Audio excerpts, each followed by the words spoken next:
പ്രിയ സുഹൃത്തുക്കളെ നമസ്കാരം. നമ്മൾ വീണ്ടും ചർച്ചകൾ മുഖ്യമന്ത്രി സ്ഥാനത്തെ പറ്റിയാണ്.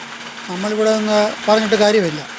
പക്ഷെങ്കിൽ ഈ ഹൈക്കമാൻഡ് എന്ന് പറയുന്ന ഈ ഒരു കോൺഗ്രസിൻ്റെ നേതൃത്വം മനസ്സിലാക്കേണ്ട ഒരു കാര്യം, 102 MLA-മാരുള്ള ആ പാർലമെൻ്ററി സംവിധാനത്തിൽ നിന്നാണ് ഒരു മുഖ്യമന്ത്രിയെ തിരഞ്ഞെടുക്കുന്നത്. അല്ലാതെ അതിനകത്തില്ലാത്ത ഒരു ആളിനെ കെട്ടിയിറക്കേണ്ട കാര്യമില്ല. അപ്പോൾ ഈ ഹൈക്കമാൻഡിൻ്റെ കൂടെ നിൽക്കുന്ന അല്ലെങ്കിൽ ഡൽഹി പിടിയുള്ള ഈ വേണുഗോപാലിന് വേണ്ടിയിട്ട് ഇവരെന്തിനാണ് സംസാരിക്കുന്നത്? ഇവരാദ്യം തന്നെ ഈ നിരീക്ഷകരൊക്കെ വരുമ്പോൾ പറയണമായിരുന്നു, MLA-മാരിൽ നിന്ന് വേണം ഒരു മുഖ്യമന്ത്രിയെ തിരഞ്ഞെടുക്കണമെന്ന്. അങ്ങനെയായിരുന്നു ഈ വേണുഗോപാൽ എപ്പോഴേ ഔട്ടായി പോയത്. അപ്പോൾ ഈ വേണുഗോപാലിനെ സംരക്ഷിക്കാനായിട്ടാണ് ഈ ഹൈക്കമാൻഡ് സംരക്ഷിക്കുക എന്ന് പറഞ്ഞാൽ ഹൈക്കമാൻഡിൻ്റെ അടുത്ത ആളാണ്. അല്ലാതെ ജനവികാരമൊന്നുമല്ല ഇവരുടെ കാര്യം. കോൺഗ്രസ് എത്ര തല്ലുകൊണ്ടാലും ഇവർക്ക് പഠിക്കത്തില്ല. ഇത് നമുക്ക് എത്ര അനുഭവമുണ്ട്. ലാസ്റ്റിൽ ഒരു പച്ചത്തുരുപ്പായി കേരളത്തിൽ അവർക്ക് കിട്ടിയത്.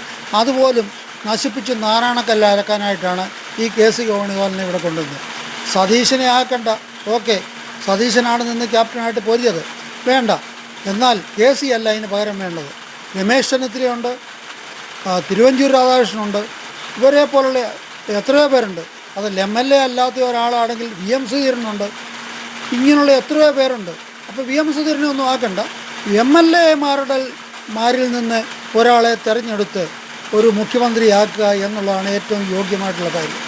അതിനകത്ത് എത്രയോ 102 MLA-മാരുള്ളതിൽ ചാണ്ടി ഉമ്മൻ അടക്കം, അല്ലെങ്കിൽ OJ ജനീഷിനടക്കം ആർക്കും മുഖ്യമന്ത്രിയാകാം. അതല്ലാതെ കെട്ടിയിറക്കേണ്ട ഒരു സ്ഥാനാർത്ഥി, അല്ലെങ്കിൽ ഇയാൾക്ക് മത്സരിക്കണമെങ്കിൽ നേരത്തെ പറയേണ്ടായിരുന്നു, എനിക്ക് മുഖ്യമന്ത്രിയാകണം, ഞാൻ MP സ്ഥാനം രാജിവെച്ച് മത്സരിക്കും. അപ്പോൾ യാതൊരു കാരണവശാലും KC വേണുഗോപാലിനെ മുഖ്യമന്ത്രിയാക്കരുത് എന്നാണ് സാധാരണക്കാരുടെ അഭിപ്രായം. ഇത്രയും പറഞ്ഞുകൊണ്ട് ഞാൻ ഉപസംഹരിക്കുന്നു. നന്ദി, നമസ്കാരം, ജയിക്കുന്നു.